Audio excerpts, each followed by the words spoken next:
Hi, welcome to Cravings Kitchen. ಇವತ್ತು soya pizza ಹೆಂಗ್ ಮಾಡೋದು ವೆಜಿಟಬಲ್ ಹಾಕಿ ಅಂತ ತೋರಿಸ್ತೇನೆ. ಇವತ್ತು ಬಟರ್ ಹಾಕಿದ್ದೀನಿ.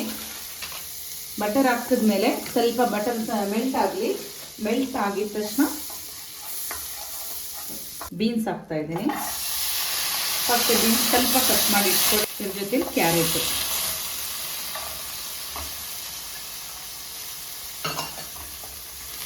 ಇದು ಸ್ವಲ್ಪ ಕುಕ್ ಆಗಲಿ.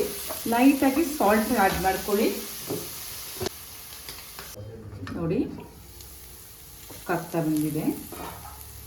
ಇವಾಗ ಬಂದು ನಾನು ಪೀಸ್ ಹಾಕ್ತಾ ಇದ್ದೀನಿ. ಎಲ್ಲ ಒಂದೊಂದು ಬೌಲಾಗಿ ಹಾಕ್ತಾ ಇದ್ದೀನಿ ನಾನು. ನಿಮ್ಗೆ ಎಷ್ಟು ಬೇಕು ಅಂತ ನೋಡ್ಕೊಂಡು ಮಾಡ್ಕೊಳ್ಳಿ. ಒಂದು ಬೌಲ್ ಹಾಕಿದ್ದೀನಿ. ಇದೊಂದು 2 ನಿಮಿಷ ಕುಕ್ ಆಗಲಿ. ನೋಡಿ, ಕುಕ್ ಆಗಿದೆ. ಇವಾಗ ಲಾಸ್ಟಲ್ಲಿ ಕ್ಯಾಪ್ಸಿಕಮ್ ಹಾಕೋಣ. ಕ್ಯಾಪ್ಸಿಕಮ್ ತುಂಬಾ ಜಾಸ್ತಿ ಕುಕ್ ಆಗಬಾರ್ದು. 1 ಕಟೋರಿ ಕ್ಯಾಪ್ಸಿಕಮ್. ಇದು ಒಂದು 2 ನಿಮಿಷ ಇಟ್ಟರೆ ಸಾಕು. ತುಂಬಾ ಕುಕ್ ಆಗಬಾರ್ದು ಕ್ಯಾಪ್ಸಿಕಮ್. ಕುಕ್ ಆಗಿಬಿಡ್ತು. ನಾವು ಇವಾಗ ಎಲ್ಲ ಹಾಕಿ ಮಿಕ್ಸ್ ಮಾಡ್ಕೊಬಿಡೋಣ.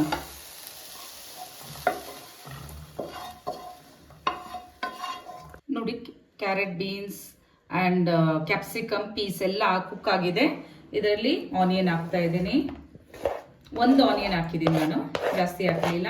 ಇದಕ್ಕೆ ಇವಾಗ ನಾರ್ಮಲ್ ಸೋಯಾ ಚಂಕ್ ಸ್ವಲ್ಪ ಲೈಟಾಗೆ ಬಾಯ್ಲ್ ಮಾಡಿ ಇಟ್ಕೋಬೇಕು. ಬಾಯ್ಲ್ ಮಾಡಿಬಿಟ್ಟು ಚೆನ್ನಾಗಿ ಮ್ಯಾಶ್ ಮಾಡ್ಕೊಬಿಡಿ. ಮ್ಯಾಶ್ ಮಾಡಿಕೊಂಡು ಇದರಲ್ಲಿ ಮಿಕ್ಸ್ ಮಾಡ್ಕೊಳ್ಳಿ. ನೋಡಿ, ಎಲ್ಲ ಹಾಕಿ ಮಿಕ್ಸ್ ಮಾಡಿಬಿಟ್ಟು ಇದರಲ್ಲಿ ಸಾಲ್ಟ್ ಆ್ಯಡ್ ಮಾಡ್ಕೊಳ್ಳಿ. ನಿಮಗೆ ರುಚಿಗೆ ತಗ್ದಂಗೆ ಸಾಲ್ಟ್ ಆ್ಯಡ್ ಮಾಡ್ಕೊಳ್ಳಿ. 5 ಎಗ್ ಹಾಕ್ತೀನಿ ಇದಕ್ಕೆ.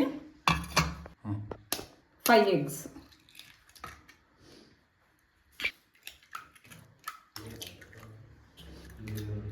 ಫೋಕ್ ಯೂಸ್ ಮಾಡಿ ಚೆನ್ನಾಗಿ ಬೀಟ್ ಮಾಡ್ಕೊಳ್ಳಿ.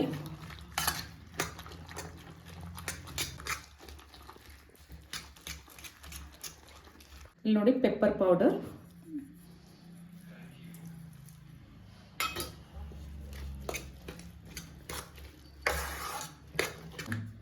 ಪಿಜ್ಜಾ ಮಸಾಲ. ತುಂಬ ಜಾಸ್ತಿ ಹಾಕ್ಬೇಡು, ಲೈಟಾಗಿ ಹಾಕ್ಕೊಂಡ್ರೆ ಸಾಕು. ಪಿಜ್ಜಾ ಮಸಾಲ ಅದು ಆಪ್ಷನಲ್ಲಿ, ನಿಮ್ಗೆ ಬೇಕಾದರೆ ಯೂಸ್ ಮಾಡಿ, ಇಲ್ಲಾಂದರೆ ಬೇಡ. ಇಲ್ಲಿ ನೋಡಿ, ಚೆನ್ನಾಗಿ ಮಿಕ್ಸ್ ಮಾಡ್ಕೊಬಿಟ್ಟಿದ್ದೀನಿ. ಬಟರ್ ಹಾಕ್ಕೊಳ್ಳಿ. ಓಕೆ, ಸೊ ಮಿಕ್ಸ್ ಮಾಡ್ಕೊಂಡಿರೋದು ಪಿಜ್ಜಾ ಬೇಸ್ ಎಲ್ಲ ಮಿಕ್ಸ್ ಮಾಡಿಟ್ಟಿರೋದು ಅದರಲ್ಲೇ ಪ್ಯಾನಲ್ಲಿ ಹಾಕ್ಕೊಂಡು ಈವನಾಗಿ ಸ್ಪ್ರೆಡ್ ಮಾಡ್ಕೊಬಿಡಿ. ರೆಡಿ ಮಾಡ್ಕೊಂಡಿರೋ ಮಿಕ್ಸರ್ನ ಇವಾಗ ಈವನಾಗಿ ಸ್ಪ್ರೆಡ್ ಮಾಡಿದ್ದೀನಿ. ನೋಡಿ, ಪ್ಯಾನ್ಗೆ ಹಾಕ್ಬಿಟ್ಟು ಹಿಂಗೆ ಹಾಕಿ ಸ್ಪ್ರೆಡ್ ಮಾಡ್ಕೊಬಿಡಿ. ಆಮೇಲೆ ಇದು ಕ್ಲೋಸ್ ಮಾಡಿ ಒಂದು 5 ರಿಂದ 10 ನಿಮಿಷ ಕ್ಲೋಸ್ ಮಾಡಿಡಿ. ಆಮೇಲೆ ಜನರಲ್ ಚೆಕ್ ಮಾಡ್ತಾ ಇರಿ.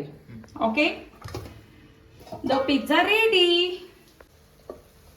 Can we start eating today? ಎಮ್ಮಿ ಪಿಜ್ಜಾ.